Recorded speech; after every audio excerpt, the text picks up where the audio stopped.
So good evening, everyone, and thank you for joining us today on this webinar. This webinar is being brought to you by Indian School of Hospitality. I'm Manisha Devan, and I'm an adjunct faculty with this college, where I facilitate the consumer behavior class. Major part of my career has been with hotels, around 28 years, and now I have my own consulting firm. I'm also assisting in putting together the postgraduate certification program in service operation management. I'm the moderator for your webinar today. So, well, some housekeeping rules.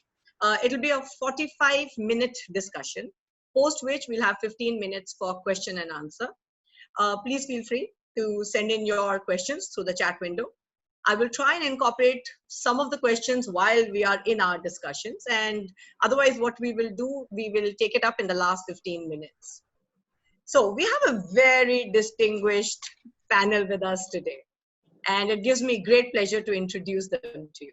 So first, I'd like to introduce Mr. Dilip Puri. I'll start actually with the Indian School of Hospitality panelists first.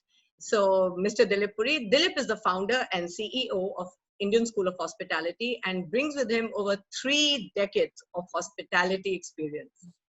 He has led some of the most renowned hotel brands in the world, like the Oberoi Hotels and Resorts, Intercontinental, Taj, and Duet Hotels.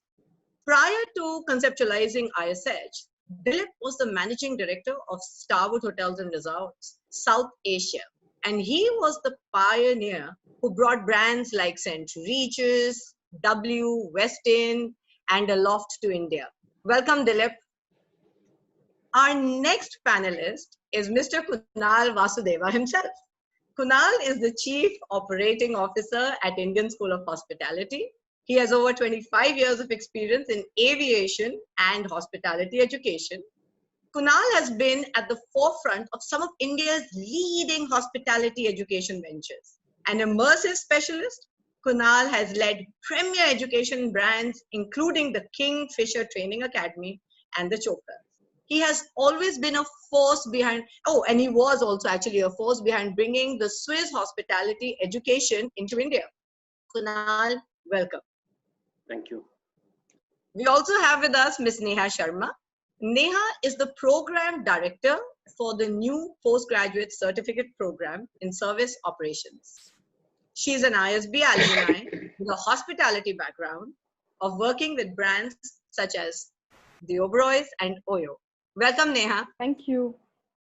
And a very special guest today is Mr. Raman Bountra. And I also have the privilege of calling him a friend. Raman is the Executive Director, Corporate Solutions at JLL, which is one of the world's largest real estate and facilities management company. Raman has had a very diverse and enriching career trajectory across industries, such as hotels, IT, and education. Raman writes blogs which come straight from his heart, and he is passionate about long-distance driving and exploring nature. Raman, welcome. Thank you. Pleasure to be here, Manju. Thank you. Thank you. So today our topic is reimagine, reboot, restart through education. You know, we are all aware that we are going through some really turbulent times because of the corona pandemic.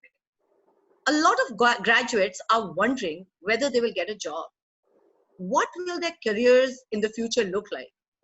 And if you are a graduate who's been working for a year or two, then what does the future hold for you? We have a very distinguished set of panelists, and I am sure they will help us with these answers. So, my first question, Dilip, is to you. Okay, you have such a stellar career graph, an absolute stellar career graph. And you were at the top of your game in hospitality. So what I want to ask you is that what motivated you to enter education sector, and what is your vision for the Indian School of Hospitality? Thank you, Manisha. And good evening, everybody. And thank you for being on this webinar. In short, the journey from a corporate professional hotelier to an education entrepreneur has been exciting, enthralling, and enriching so far. But what's most exciting is that in a very counterintuitive way, that with the situation and the future I see from today, it's probably an even more exciting space to be in. The future is going to look very different, and it kind of gives me a lot of reassurance, both personally as an educationist today, that when we set out to build the mission and the vision for ISH, essentially it was to disrupt and transform higher education in India. We were well on our way, and when a situation like where we are today struck us, I think as much as the concern and the absolute shared emotions and feelings about what a lot of people are going through today, but the reality is that our vision has probably never been as powerful as it is today in the context of where we're going to see the new tomorrow. The landscape of India and the world is going to change, and I'm sure hearing other panelists, you will get to hear about some of the things they think about as well. But when you think about education today and how perhaps my own journey as a professional hospitality practitioner into education came about, again, it is probably more relevant today and very relevant to the program we're talking about, that if you have an understanding of what the employer needs, you are far more effectively able to create the kind of learning, the kind of knowledge, the kind of education they need. And I'm sure at some point in the discussion, the issue about is higher education designed for employability?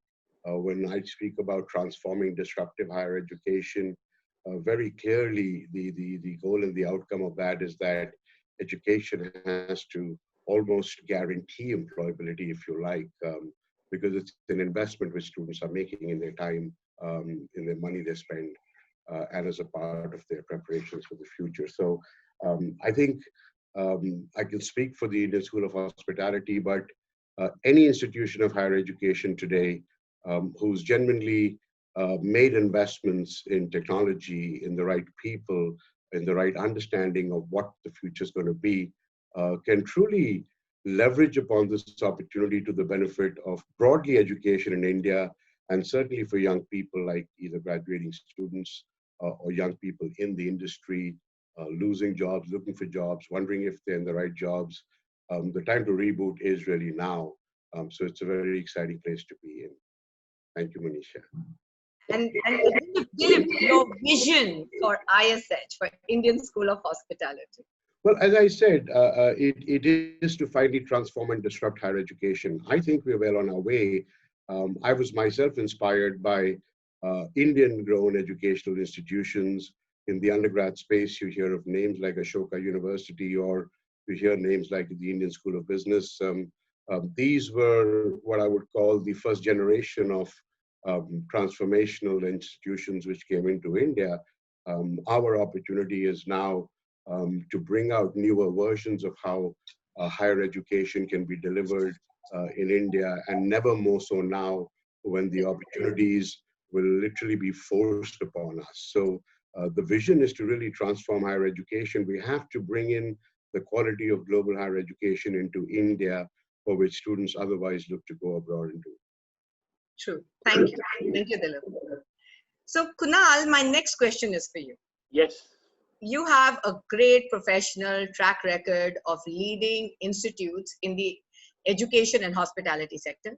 You've been the figurehead behind making sure the college programs fit industry needs. You've also been bringing industry and institutes closer together and establishing global partnerships. Now, most recently, you have launched a new, never-before-seen postgraduate program in service operations management. And to what Dilip said, that, you have to now guarantee employability. You have to, today, we know what employers want. So if we look at all of this, why this program and why now? Why did you decide to launch this program now? Excellent question, Monisha. I think it starts with our mission and vision, as Dilip rightly kind of pointed out, and our obsessive need to bring about changes in higher education and more specifically hospitality education.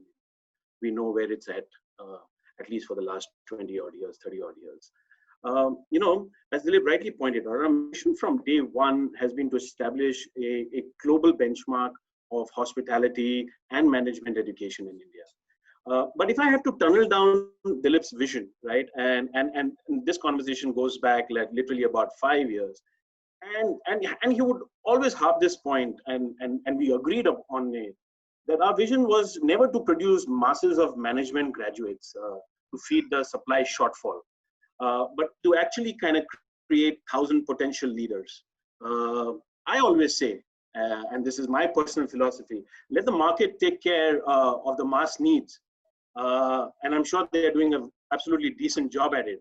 But our goal is to produce those 1,000 who will eventually influence the course of the industry. And that's really kind of important.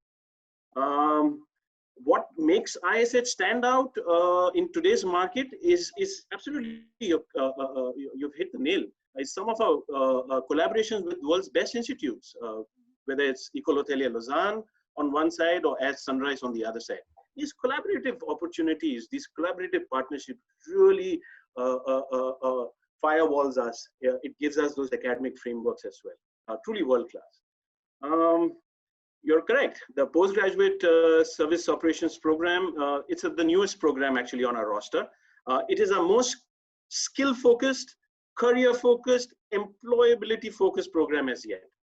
The quintessential question as to why now, I'll just, as Dilip also rightly said, look at the world around you. The entire world is transforming itself. So many graduates are stuck in various degrees of uncertainty because of the muted economy.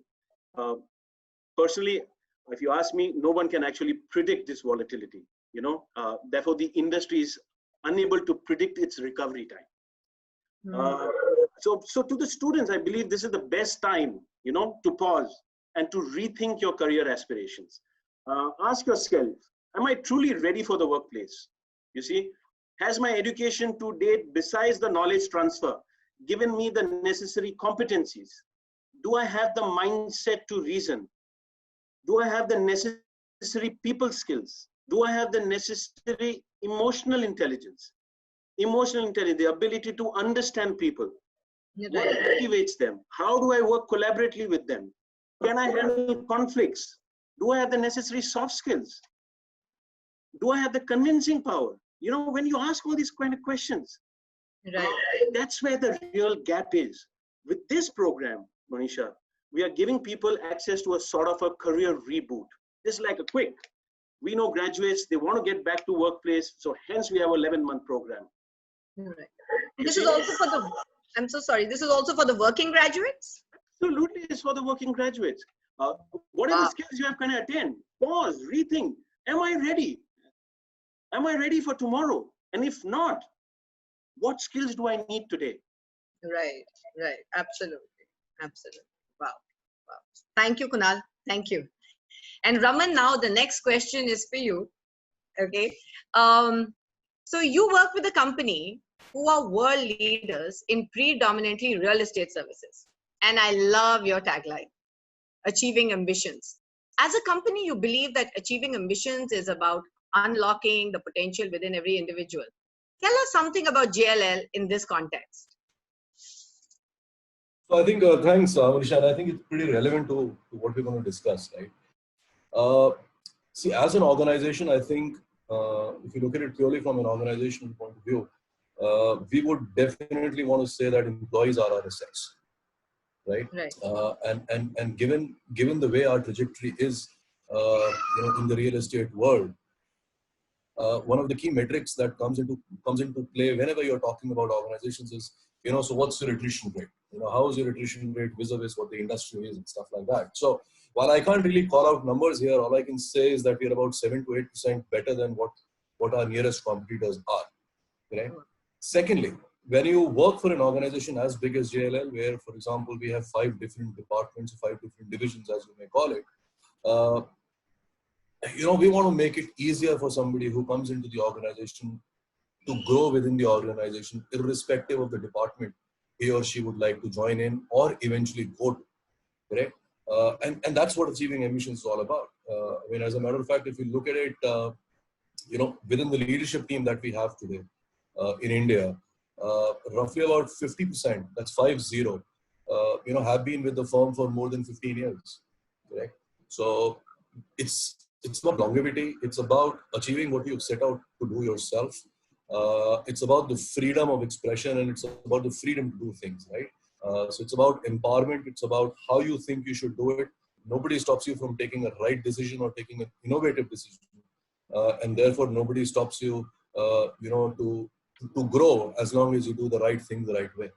I think I could maybe just summarize it with that statement. Yeah. So, when I heard your tagline, achieving ambitions, I also felt as if it was putting a lot of responsibility on the person themselves also. Absolutely. For trying to achieve it.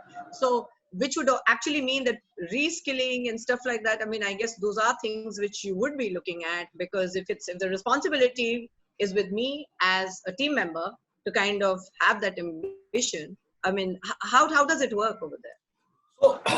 So, Nisha, for example, for us, it's big, right? You could have an employee. We have employees who are based, about 100 kilometers from Jodhpur, right? And you have just a couple of employees at the site. You have an employee who's based at a client site in Guwahati. You have an employee who's based at a client site in Vizag, right? So it's far and spread out in between. So what's essential is that I don't get to see my employees very often. That also means to say that while I do get to talk to them, I don't get to take decisions on their behalf. Correct? Right. If you're sitting in Guwahati at a client office and you need to take a decision, you need to take a decision which is in best interests of both the organizations. So how do you do that? I mean, you do that by empowering your people. How do you empower your people? You make sure that you get the right guy in the right place at the right time, right? And how do you get the right guy? You get the right guy because this particular gentleman or lady is skilled enough or has upskilled himself or herself to be in the position that you are in. Right. So, and very uniquely, every client is unique. Every client is different.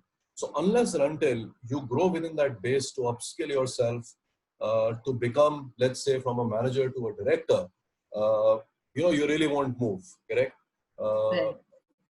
Plus, obviously, the zeal to learn always remains. So upskilling is essential, even during the course of your career. Right. To really achieve what you've set out to achieve yourself. That's so true. That's how it is. Yeah, that's so true. Thank you, Raman. Thank you. So, we often hear employers and industry leaders talk about college students not being job ready. And since, they feel that there's a gap between what is taught in college and the expectations that are needed for a job. So, Dilip, my next question is to you. It is very debatable whether higher education can really prepare students for jobs. As a thought leader, what is your perspective on this and on the new normal of higher education? So let me break it up into two questions. The first is about is higher education geared up towards employability? I've had a reasonably unique perspective of seeing it from an employer's perspective not so long ago. And now, of course, as a provider of talent to the industry, and I can tell you it's a very different prism I see it from today. When you're in the industry, you typically do not pay more than much lip service to looking at talent outside of your own organization. As bringing in young people into workforces. You might change jobs and industries later. So most L&D HR practitioners think of it from their own organization's perspectives. But traditional higher education in India was always designed for unemployability because there was no element of vocationalization in that education at all. Zero. I mean, traditional professors think their jobs is to teach the subject matter at which they're experts, right. Be it physics or English or literature or whatever they might teach. When you think about all the overlaying of skills which are necessary today as a part of your education, which Kunal referred to as soft skills, life skills, communication skills. Most traditional professors will tell you that's not my job. Right. In the transformational system of education we are trying to espouse, that's almost the core of the education. When you're able to overlay these skills over a significant academic rigor, our hospitality management undergrad courses are truly business courses, but those are the same business courses students would study in a BBA. But when you are able to overlay these opportunities of skilling yourself beyond academics, now when I think of internships, the opportunity to consistently be exposed to the industry as a part of the education which you're getting, it makes the application of that learning so much easier and practical. And that's what leads to employability finally. So in our undergrad program, students go twice over 4 years, 6 months. And that's the most valuable time they get in terms of blending what they're learning, applying it and seeing it, and more importantly, constantly being able to see this very fast changing world. Notwithstanding COVID also, digital technology is changing our world faster and faster and faster. And I think the post-COVID scenario will change it even faster. So was traditional education doing anything to create employability? Not at all. Is there an opportunity today to do that? That's exactly what we believe in, and which is why we're launching a program like this. That having an understanding and having a very strong connect with the industry. When we say employability, there are two parts to it. We must be able to say that our connect with the industry, their respect and support for what we do. So when you see people who are represented on the advisory council of ISH, they represent the top-notch leadership of the biggest companies in India. So their support, I mean, when I look at my fellow panelist, Raman, and just understanding how corporates are changing their approach to learning, understanding from them how their expectations of providers have changed. This is the way you leverage your industry connect, and the final beneficiary has got to be the student. So the program design, which Neha will talk about, is all geared up towards this. Because the reality is that employers of the future, they already are asking, but they'll be asking for a very different skill set than what they have been asking for today. Right. And then for students today, or graduates who want to upskill themselves, people who've just been into the workforce for a couple of years, want to reboot, the opportunity is to understand that either which way, the skill set I need is changing.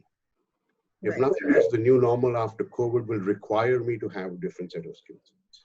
What better opportunity today than to take that pause, get myself reskilled, and then be able to, and don't forget, employers who today are on their recovery paths, and each one, whether it's in any sector you look at, in hospitality or in facilities, real estate, retail, luxury, aviation, every sector you can think of where a program like this basically is focused on in terms of employability, they're all having their plans of rebooting. Chances are, in today's times, in those plans, you young people are not part of those plans for the next, say, 1 year. Right. But it will be a very big priority as a part of the plans after 1 year. Because I'll tell you how the industry works. They would at that time, with the entire new normal and the new ways in which they're running their business, they would probably be looking for fresh skills, not existing skills. Yes. So I would urge students, young people, to think of it from that perspective into what, you know, a program like this and education like this can do for you in today's times. Yeah. You know, actually, Dilip, this is such a brilliant point that you just mentioned, because who would have ever thought 15 years back that we would have companies like Swiggy and, you know, we would have the Olas and the Ubers of the world.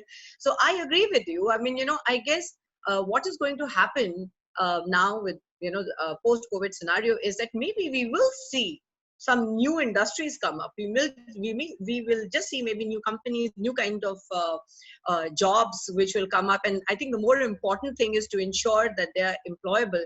And yeah, and you know, when you were actually answering this question, the only thing that just kept coming in my mind was that you have 3 decades of industry experience. So I guess no one better than you to understand exactly what is needed. And well, that brings me back to Raman. Raman, I have a question for you now. As an industry expert, do you see value in higher education? And is there an advantage to a person's career progression or growth? I'm sure a lot of students who are listening to us today must be wondering that, is there an advantage if I do a post-graduation course? And do you feel that there is an advantage to them? Sorry, Manisha, I believe that question was for me, right? I missed the question. It is for you. It is for you, Raman. So I'll break it into two parts, correct? Yeah. One, very honestly, if you ask me, I never had the opportunity to do higher education, right? Given the fact that not many courses were available. But if you look at a time lapse today, even us as employers, we can choose the institutes that we go to, correct? We don't go anywhere and everywhere to select people. So it obviously depends on the credibility of the institute that an employer goes to. The point number two is we also look at areas which the institute is experienced in or it has an expertise in, correct? And you would always want to look at postgraduate programs, always, because of the fact that you get a fair mix of students. You get some folks who have just done undergrads and grads and then moved into a postgraduate program. You get a mix of people who come with some level of experience before getting into postgraduate studies. So yes, I think it's extremely important. It's a good opportunity that no one should miss, given the fact that even companies like ours and everyone for that matter now concentrate a lot, like Dilip said, on L&D, which was possibly non-existent till about 15 years ago. Right? So that's one part of the question. The second part of my answer would be, I think today is the best time. If you ask me, you need to look at it from an opportunity point of view and not sit back and say, just because of the COVID scenario, I couldn't get a job or I didn't land a job which I wanted to do. Correct? I think this is the best opportunity. You have about a year from now where employers like us would also look at very different skill sets. Some common skill sets that remain in the industry are positive attitude, learning agility, the 4 or 5 very key tenets or standard attributes that we look at. But what better utilization of skills and time right now for people who are in the age bracket of 21 to 25, with let's say no experience, or let's say a couple of years experience, to really take this opportunity and upskill themselves and be ready for a new world maybe next year. Right? So I look at it from that perspective. If you ask me, if I was 25, I would have taken the option. Definitely. Wow. Well, Kunal, I'm sure that's music to your ears. Yeah, so it just reminded me I'm 25 years old. That's a good one. Well, Kunal, the next question is for you. You're an industry veteran and you have trained thousands of young graduates in the past yourself, and that too with some iconic brands. Now, my question to you is, what was your experience when preparing graduates from traditional programs for the workforce? And second, how are you going to use this experience to make sure that your program, your postgraduate service operation management program, will bridge this skill gap between what is taught in an undergraduate program and what the industry needs? I'll ask you to repeat the second question again, but later. Okay. Pardon my memory. Manisha, if you look at my career, I've had special projects for JET, but I also had the opportunity and the privilege to head Kingfisher Training Academy.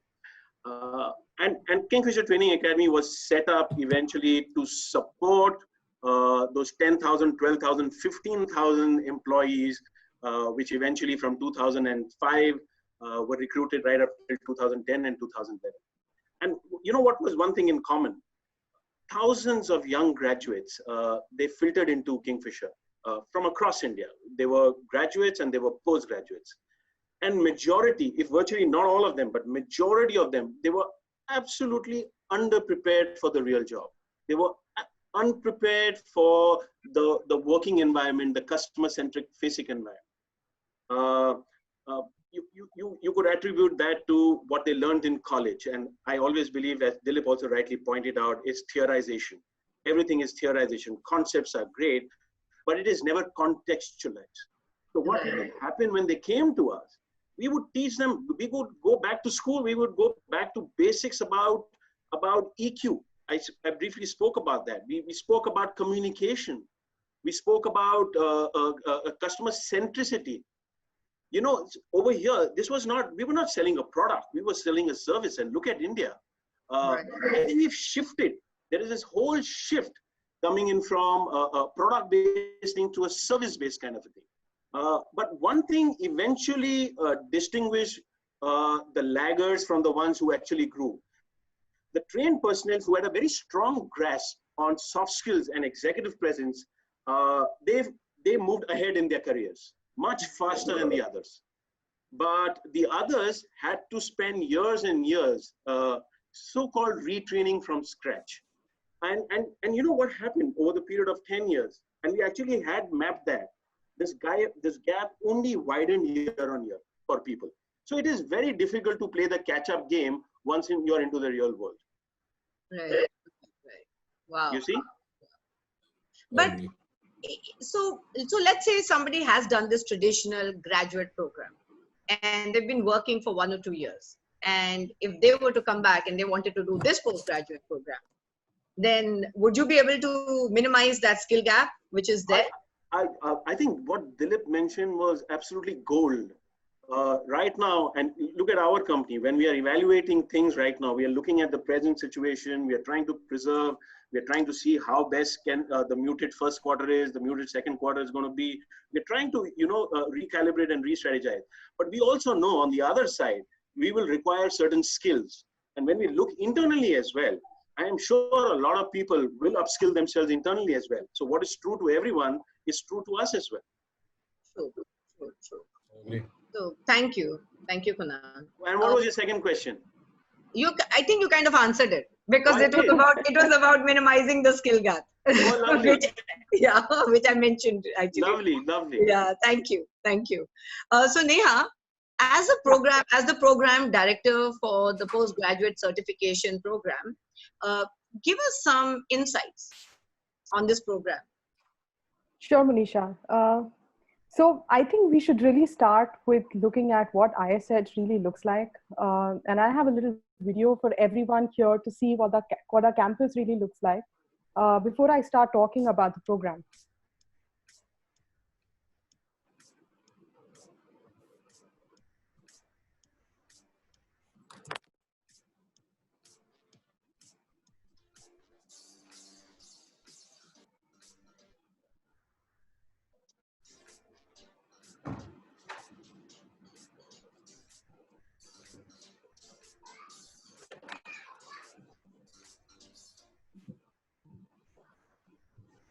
So while we've now seen the campus, I would really want to reiterate about the learning philosophy that we follow when we actually learn at ISH, which is very different from the traditional way that we do education in India, right?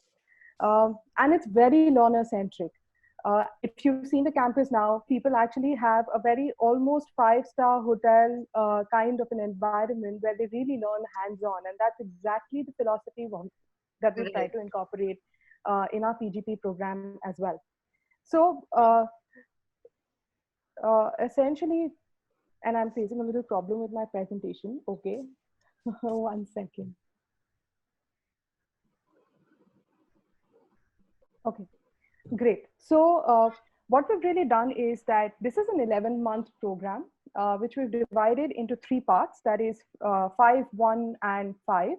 So the first 5 months is at ISH. Now, when I say ISH, and I did see that somebody in the audience did ask us, why a full-time program? Why not online? This is time to reiterate that it is going to be a blended program. Part of this is obviously going to be online.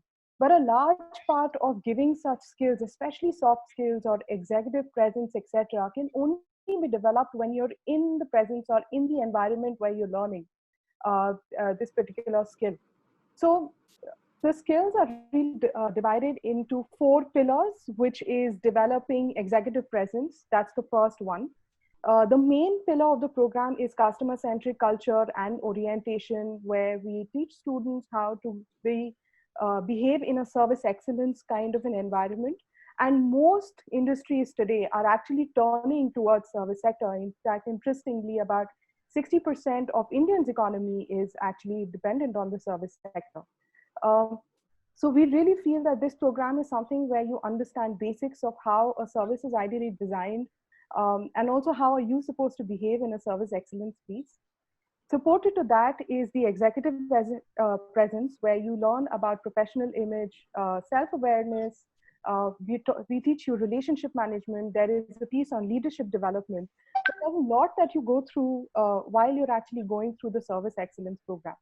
The third part of the program is the business acumen foundation, and we felt that, you know, why these skills are very important. It's also very important to understand the financial aspects of things. How do companies really market themselves out there, and what are the main human resource related policies that you should know as a manager when you're leading a team, or when you're leading the main metrics of any company that you are going to be a part of.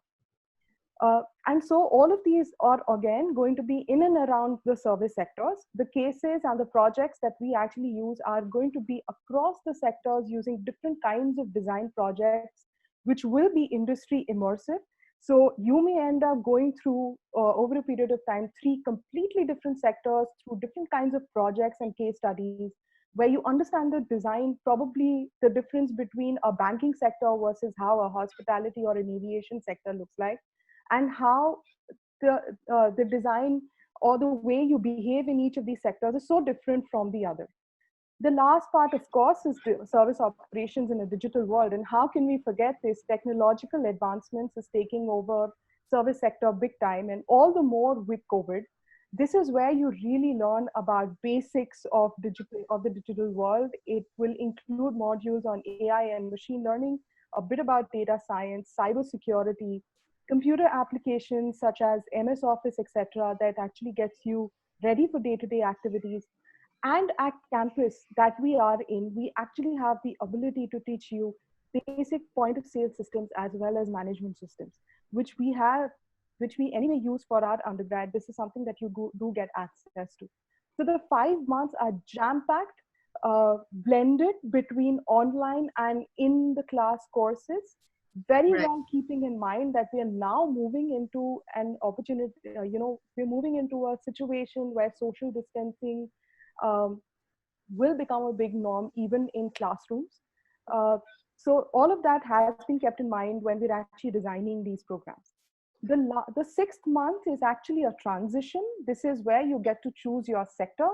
We have a lot of industry leaders who will actually come and talk about their sector's deep dive. So it could be somebody from the luxury retail, or somebody from real estate, banking, or healthcare, who are actually taking you through the nitty-gritties of the process. This is also a time when you're actually transitioning and onboarding into your internship program. And we really feel that that transition is kind of important, because whatever you've learned so far, you're actually going to apply it in your internship, which actually is a fully paid internship. This is also a place where, while you're not on campus and you're actually on the job working, we want to be in touch with you to really know whether you've actually been able to apply what you've learned so far. So we're going to actually be in with you in this till such time that you get placed. And since you are interning already, in a way, this is almost like a probation program that you have before you start your full-time job with the company that has actually selected you for internship. So that's broadly what the whole course really looks like. The eligibility criteria, of course, we will discuss once we're talking about the student profile. So yeah. Okay. Can I come into this? Neha, if you can also just show the graduate profile. Of course, absolutely. Lovely. You know, to what Neha said, my colleague, right? We've analyzed decades of hands-on experience and learnings before putting together this program in such a way that it was literally a laser focus on building up what I call our blind spots, basically what the industry expects from a graduate. And just look at the graduate profile. If you look at the graduate profile, this is what the industry kind of expects. when we started designing this program, we always believe that you begin with the end in mind. So our end goal in mind. And we asked ourselves, what should the graduate profile be? What should they even look like when they go down to the industry? Will Raman, if I ask Raman the question, I said, if I ask him, what are the 4 attributes, Raman, what you're looking at a management trainee, and what would that be? Top of your head. I think you've got it down here, right? If you ask me, the right attitude, effective communication. I think one of the bigger aspects that I have noticed personally, and sorry, I'm spending a second more on this, is the fact that, what is effective communication? To me as an employer, it's not plain simple English, right? To me as an employer do I really understand everybody culturally for me to communicate with it, right? And it could be in any language. Emotional intelligence, definitely, given the fact that, people now have to manage teams, right? Our expectations are to manage teams, and you've got to show that empathy.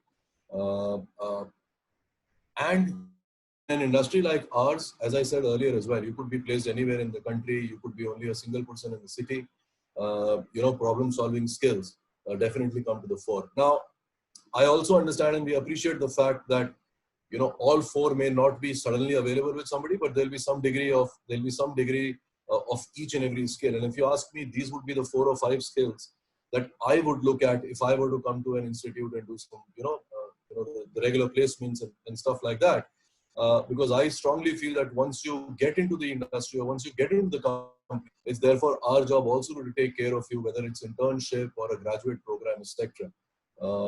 But yes, Kunal, if that answers your question, these would be the. And that actually answers one of my questions, Raman. That was my next question, that what would JLL look for in a potential candidate? So, yeah. I always say, Monisha, if you have these attributes, and without exaggerating, you will be a human resource magnet for HR directors, no matter your background, no matter where you kind of come from. It doesn't make a difference. It doesn't make a difference. It doesn't really make a difference. Yeah. So Kunal, are you saying that the graduate profile over here that you're showing is what a student who does the postgraduate program will walk out with? These are the skills that he will walk out with after doing the program? I think the question is what Raman answered as well, is what is the industry looking at? Yeah. And whatever we do is we mirror the industry. In fact, we walk along with them. And whatever they do, we retrace it back into our curriculum. Great. And we would deliver this. Brilliant. Yes, absolutely.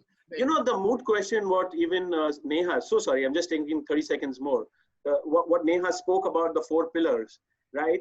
And how did the 4 pillars kind of come about as well? It was months and months of deliberation. It all led to one question, Monisha. Right. One question. How do organizations like JLL put a value to customer experience? Absolutely. Absolutely. And the impact on its P&L. Right. That's it. Absolutely. That's the bottom line. Absolutely. Absolutely. Your action and your inaction has that impact on the company P&L. Right. No, I'll give you an example, Kunal, to that point, right? The industry, our industry is not very old, right? I won't say that. I mean, it's a structured outsource industry. Point of the matter remains is, can I get some skill out of somebody who's just come out fresh from college with a couple of years of experience, armed with a couple of degrees? Vis-a-vis, can I get some skill out of an experienced hand, 10, 12 years of experience doing the same job? Potentially the answer is yes. Why? Because one, the industry is young. We require young, energetic blood, and the industry is maturing. So I completely buy your point. Thank you. Excellent. Thank you. And Dilip, my next question is to you. Kunal and Raman have been both talking about, what the industry is looking for, what we are looking at delivering as an institute. And you have been with the industry. Absolutely, I must say, very enviable track record of having been with the industry. And now you're a founder of an institute. So what is that learning methodology that you have worked into this program, that too based on your own experience in the industry? And since I always ask 2 questions, what is the ISH head start that students get by doing this program?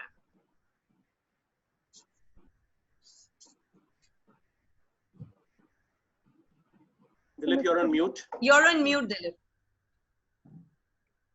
I think the situation we found ourselves in reacting to the lockdown, it reminds me of this book about 40 years ago written called Future Shock.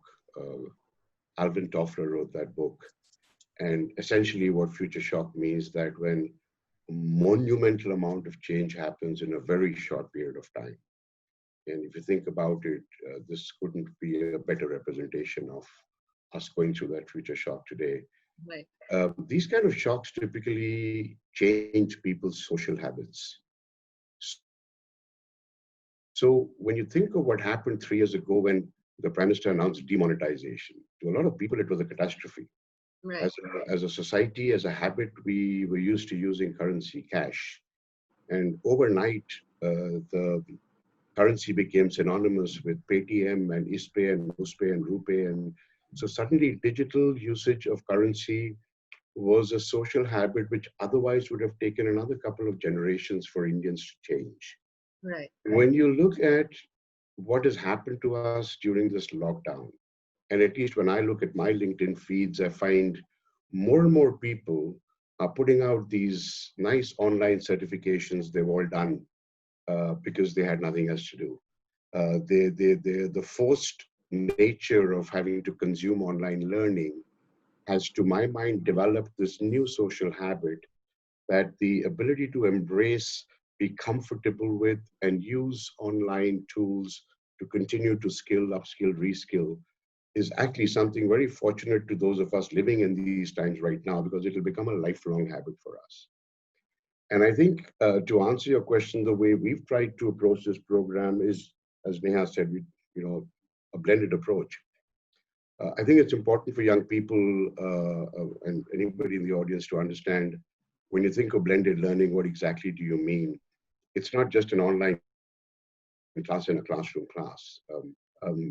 There are two terms you essentially use, what you call asynchronous learning and synchronous learning. What we're doing today with you is synchronous. We're at the same time together, and we're giving you information on things. Asynchronous is when you have, let's say, a lot of these issues which we're discussing today, and Manisha has asked the questions. If we put that in a 2-page document and sent it to you 2 days ago, given you time to read it, research it, put together your questions, and then we would have used this time, which is the synchronous time, only to just answer specific questions. So that 2-page document was an asynchronous learning for you. And this is the synchronous opportunity. Now try and put it into the scope of what we're trying to do.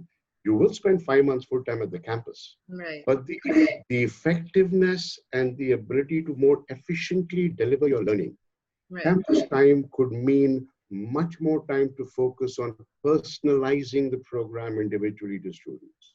Right. Because we have learned through our experience of delivering online learning so seamlessly from the time we locked down to today, what it has taught us is that in any curriculum, any program you design, a lot of the conceptual understandings, theoretical understandings should be created digitally as asynchronous learning. Allow students to learn it at their time. Some people like to study in the morning and some in the evening, or read something or whatever it is. When you come to class, you already have the conceptual understanding. The class is then for discussion, debate, clarity, evaluation, assessment.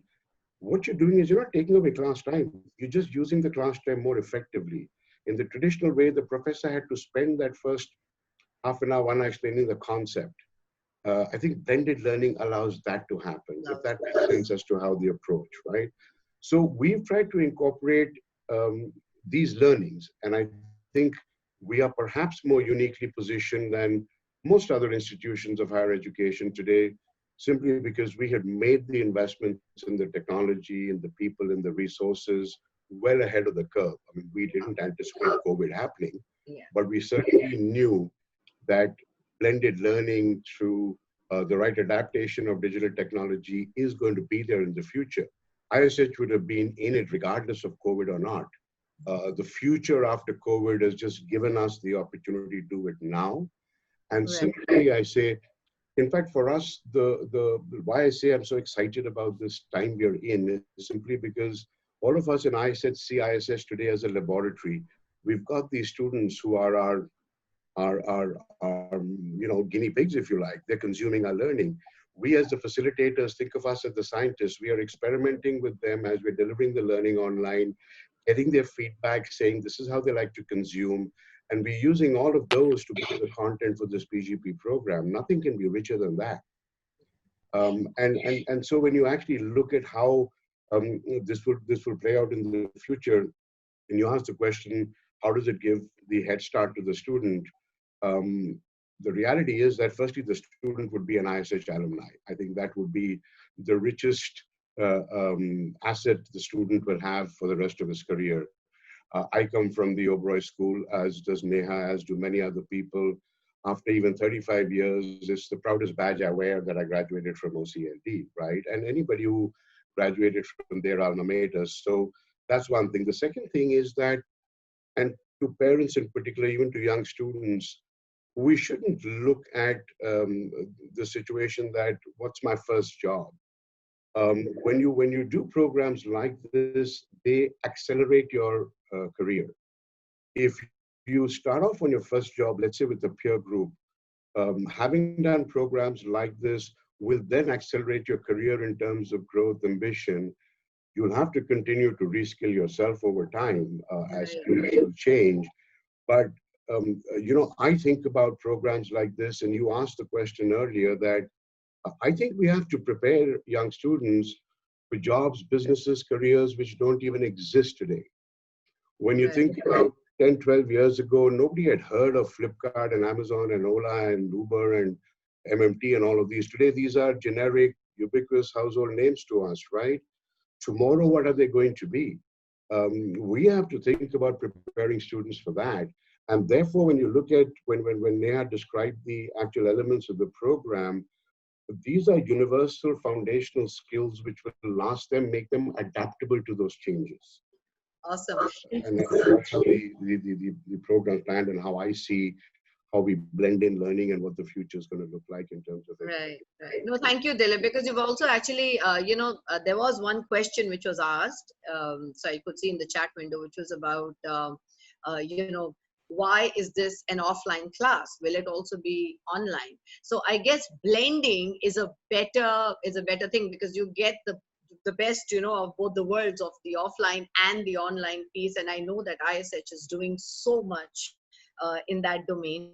Yeah, too many words are, too much of jargon is used these days when they think, what is online learning, what is digital learning, what is blended learning, what is education technology.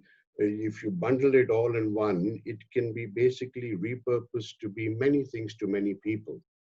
The question is to understand that digital technology allows you to deliver education, learning, knowledge in a far more efficient, effective way for both the learner and the deliverer. Right. No, thank you so much. So, surprisingly, I don't know how we always land up running short on time, so, so what we will do right now is, I do have some questions, and of course, there are a couple of other questions which was forwarded to me, and we will quickly run through them. And sweetie, Neha, as quickly as you can tell me, can you define the student profile that you're looking to enroll for this program? Sure. So while the eligibility is very simple, Monisha, you have to be a graduate, or you could also be a working professional. What really also is important is that,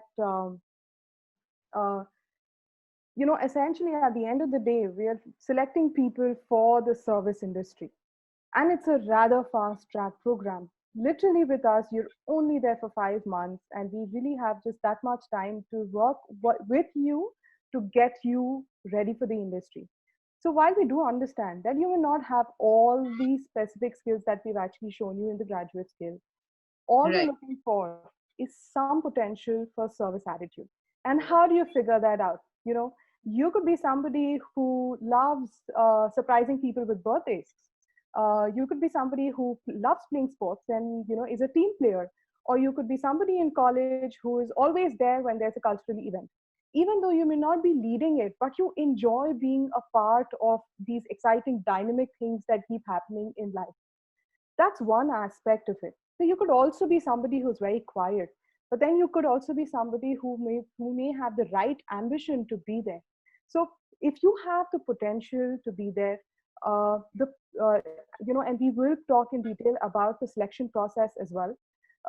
What we're really looking for is somebody who can get up to speed, is very dynamic, energetic, spontaneous, and we can actually have the passion and the ambition to really be in a customer-centric role, because now it's becoming even more complex.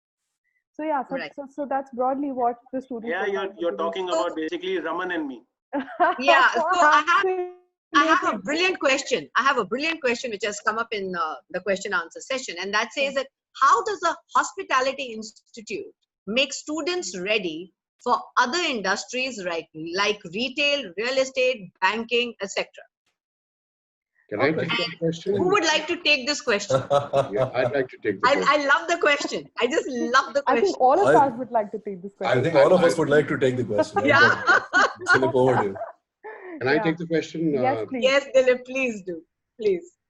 And, because I've been through the experience of recruiting hospitality graduates traditionally and throughout my career, I can tell you firstly that from hospitality schools itself, the traditional hospitality schools of India today, fewer and fewer students are actually joining what you're calling the hotel industry. More and more students are joining industries like retail, industries like facilities, industries like aviation. The question to be asked is why, and this is not to do with COVID or anything. As I was saying earlier, when you look at the broad curriculum of our hospitality program, it actually covers almost every business subject people study generally. But then when it overlays all those soft skills, today when you look at banking, the main profile of the title in a banking job is a relationship manager. When you start looking at JDs of those people and how they define what a relationship manager will have, it should be all these skills Kunal spoke about, communication skills and personality skills and the confidence and the presence, because you're in a customer-centric job. The technical skills of the role in whichever subject specific, for example, in this PG program, that's why we've divided it where you will acquire sector-specific skills in the latter part of the program. And the first part of the program will generically give you skills, whether you work in the hospitality industry or the retail industry, wherever you have customer centricity and customer facing roles. That's where hospitality programs typically work. And this is not a hospitality program. As we said, it's in service operations management. But even if you think of hospitality programs, I can tell you in our undergraduate programs, probably less than 25% of our students will actually go into mainstream hotel operational roles. They go into all these industries. And as I said, many of them will be going into careers and jobs which don't exist today, but will exist when they graduate. Right. Thank you, Dilip. Thank you. Raman, would you like to, from an industry perspective, answer this question? Right. I can. Because you're also somebody who was a hotelier. Yes. So I mean, there's a lot of value then. Yeah, so I look at it from a different perspective, right? It's easier said than done, but once a hotelier, always a hotelier. That's a saying that you have in the industry, right? And that saying is true to a great extent. I mean, today, if you look at the maturity in banking, if you look at the maturity in ITES sectors, if you look at the maturity in the insurance sectors, and to a certain extent in the aviation sectors, you could go back and say that hotel graduates or hoteliers have been pretty much party to that, right? Because I think hospitality trains you professionally to be customer centric, whereas otherwise it has to be an inbuilt skill during the course of your career. So I think that's critical. That's extremely important. Two, if you talk about 3 or 4 skills that Neha also spoke about and Kunal also spoke about, the fact is that is what we look at from people, right? You look at our industry, and I can speak for JLL, 40%, so I'm repeating this number, 40% of our managers and above today are actually ex-hoteliers, right? Wow. Because the industry is graduated from being, let's say, a regimented industry to a more customer-centric industry, right? 1 year down the line, we'll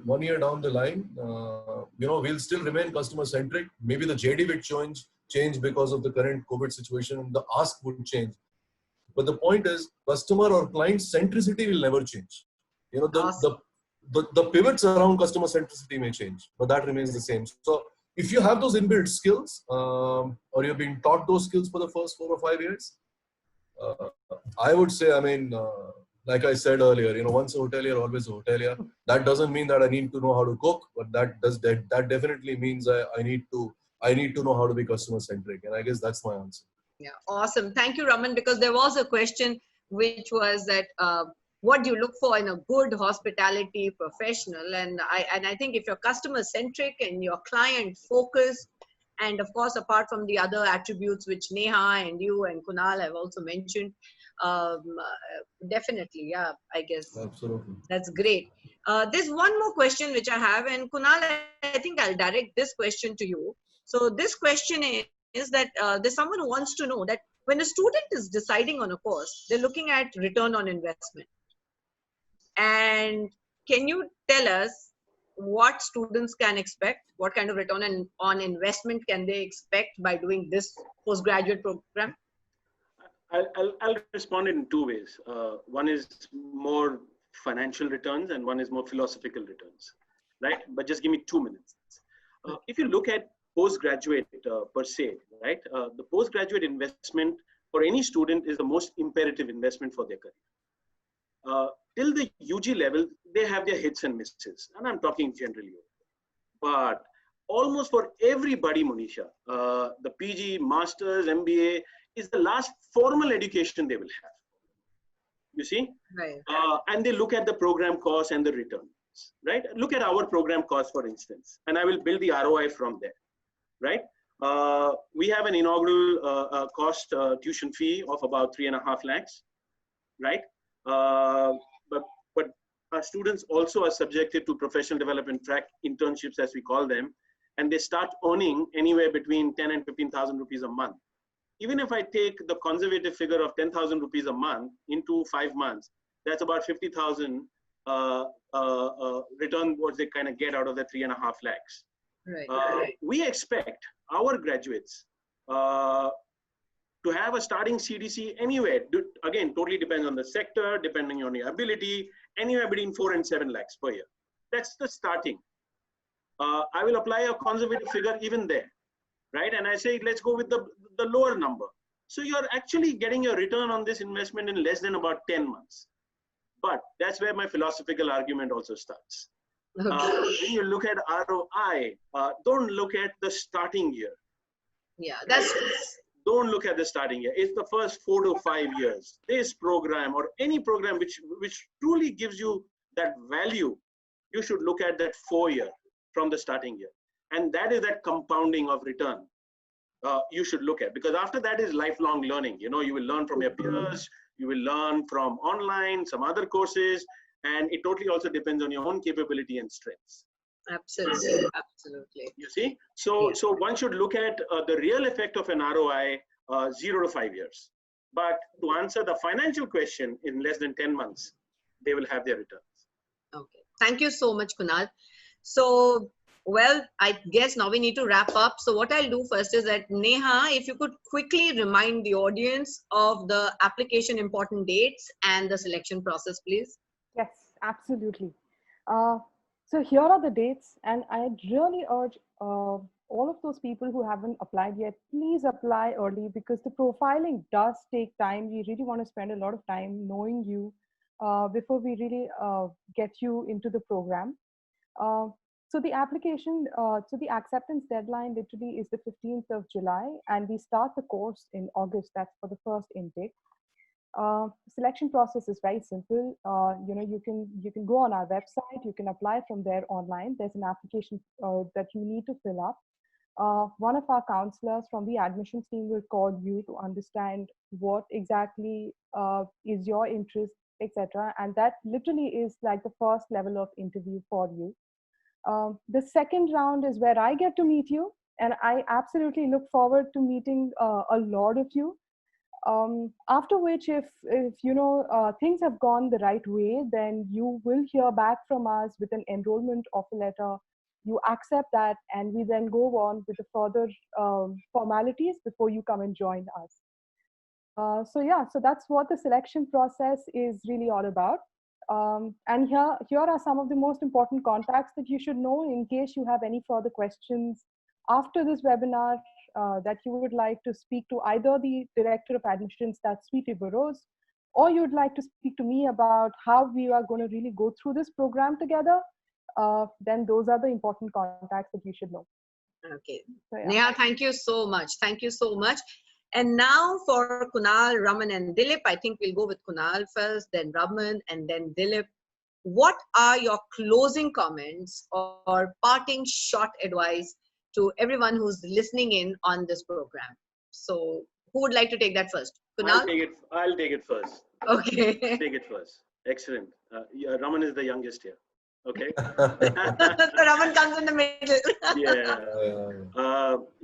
And to all the young boys and girls out there, ladies and gentlemen, everybody. One of the biggest stresses for young people today is deciding what to study and discovering who they want to be. So they all want to discover themselves. If there's one thing I could tell my younger self is stress less and enjoy the journey. The truth of the matter is career changes are normal, natural, and of course, and unexpected lines. The only difference is that usually they happen more gradually and over the period of years. My last words for you to ponder and understand this very carefully, boys and girls. Your learning ability decides your earning capacity. Your learning ability decides your earning capacity. Be a lifelong learner. And thank you for your time, ladies and gentlemen, and look forward to more interactions. Thank you, Kunal. So Raman, looking at your own professional trajectory, what would your parting shot or your advice be to everybody? I can't tell Kunal same as what he said, right? So that was bound to cheating. But no, so I think in more ways than one, while I think, as I said earlier, I think this is a very good opportunity and the right time to kind of upgrade your skills. Because we're going to look at something else maybe 1 year down the line. But guys, and especially for guys who just passed out of college, just undergraduates, engineering students, regular graduates, I think we are doing this so that we can get a job, right? It's not the first job that matters, correct? It's the career that matters. So your career is not a 100 meter, Usain Bolt race. I think career is a marathon. You will have ups and downs. You will make mistakes. You will do a lot of learnings down the way. And when you sit back after 20 years of joining your first job and think, what did I achieve in those 20 years? Vis-a-vis some of my colleagues, some of my batchmates, I think that's when you'll hit the answer saying, this is what I did and this is what I couldn't do, right? So don't be in a hurry. Take calculated calls. Take risks. And at the same time, enjoy what you do, right? Stress killed a lot of us, and that's why Kunal said I am young, because he can see my gray hair. Stress killed us. There's no point stressing it out. And as I said, it's a long journey. I've changed 5 industries. Learnings have been steep, but then that's the opportunity, right? To continuously grow, learn, and upskill yourselves to achieve your own ambitions. Felicia, that's what my 2 cents would be on this. For Raman, thank you so much. And Dilip, your advice, your comments, your closing parting shot, what would you like to say? I think there's an entirely new future out there. I said it earlier, there are going to be jobs, careers, businesses, ventures you haven't even thought about. Prepare yourself for that future. Equip yourself with the skills to adapt yourself to all that's coming. There are difficult times, whether it's financially, whether it's emotionally. I think so many things, and particularly as I reflect on how I've learned and experienced these times, one of the things that comes to mind is what I saw as yesterday's possibilities have become today's realities, and we must make them tomorrow's opportunities. So when you're confronted with the reality of where you are today, just try and put the value today to yourselves of time versus money. If you had currency in your hand and you were locked down at home, you would not be able to do very much with it. But when you have time on your hands and you're locked down at home, you can do an amazing number of things with it. As you think through these times, indeed, and most people will be telling you that indeed this too shall pass, but it's a question of what you do. Keep running with time. Don't wait for running against time. Because when this passes on and this new normal, and if you're not prepared, equipped with the skills for tomorrow, it's you who will be blaming yourself for any lack of success that you have. That's my advice to you, young people. Be brave, stay safe, and thank you very much all for your time. Thank you. Thank you so much, Dilip. Thank you so much. You know, while listening to everybody, there was only one thing that I was thinking, that I think the young students today are so lucky to be able to get invaluable mentorship like this, you know, being able to listen to everyone. So a big thank you to everyone for joining us, and a big thank you to all the panelists. Thank you. Thank you. Stay safe, everyone. Thank you. Bye-bye. Bye-bye. Bye.